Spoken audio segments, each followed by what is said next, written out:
Anchi. And my name is Fitra. This is the Boomilever that we took to this middle school science Olympiad competition. And it won 6th place. It held all 15 kilograms and it weighs 15.24 grams. For proof,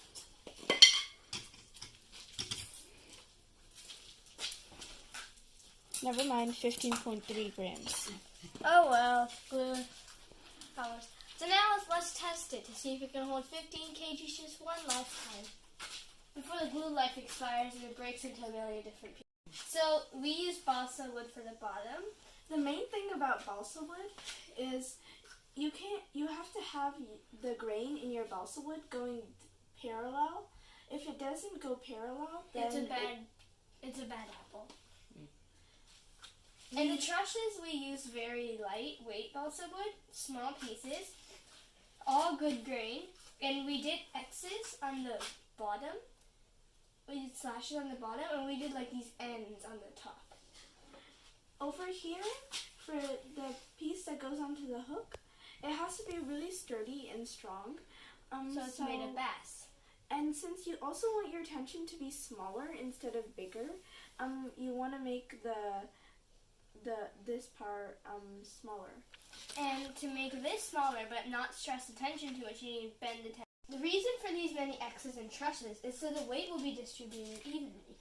If the weight isn't distributed evenly, it'll break much faster. Also, these walls, this is to take some, stress from the base to the compression, This is to keep it over here, some stress here, because it also needs some support here because there isn't a middle truss. We did an inside wall here to strengthen it, and another wall going here to strengthen the top part a little too. Then we made one going to the bottom so it wouldn't be that disconnected. And that's basically the design of our Boomilever. If you didn't already know, the top part is called the tension and the bottom is called the compression. Of course I know that. So now we're going to put the Boomilever on. We're going to test it to show you that it can hold 15 kilograms. When you put a Boomilever on, you have to be very precise and make sure it's centered. This is a size Olympiad legal Boomilever, so we need to tilt it to make sure that the wall's outside the contact depth line. They look pretty good right now, don't you think? Yeah. Pull it a bit more? Yeah, that's good. Okay, now let's put the loading block on. With this Boomilever, you have to put the loading block not on the tension, so diagonally. Swiftar, can you do this part, please?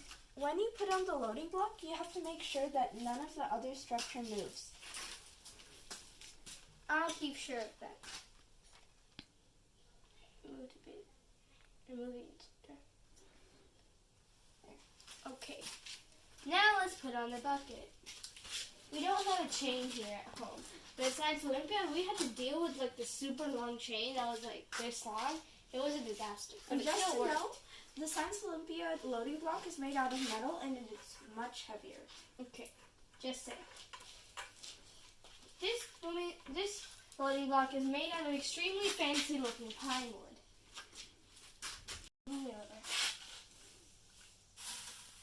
First you start out pretty slow. Then you just gradually increase speed. Swiftar, can you please make it even? Yeah.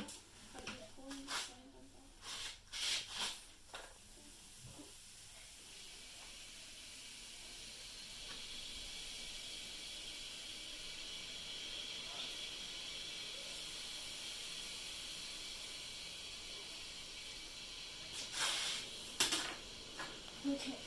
You have to be very careful that that your bucket doesn't touch the Boomilever, because under the pressure that it's at, it'll probably break instantly.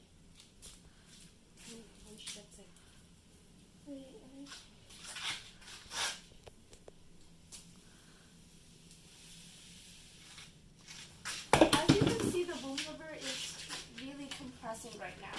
You can see how it's bending. That's what you want to go for. Faster. What is that? Nothing.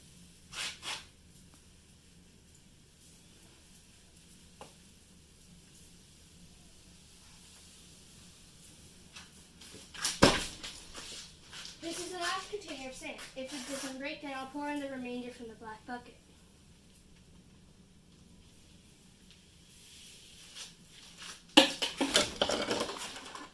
This is the last wire. Don't let it touch the Boomilever. It's gonna, okay, a little faster. Good job. Okay, now let's take it off. Okay. So as you can see, now we're weighing the amount our Boomilever held. We held 15.2 kilograms. The 0.2 must be the lowest.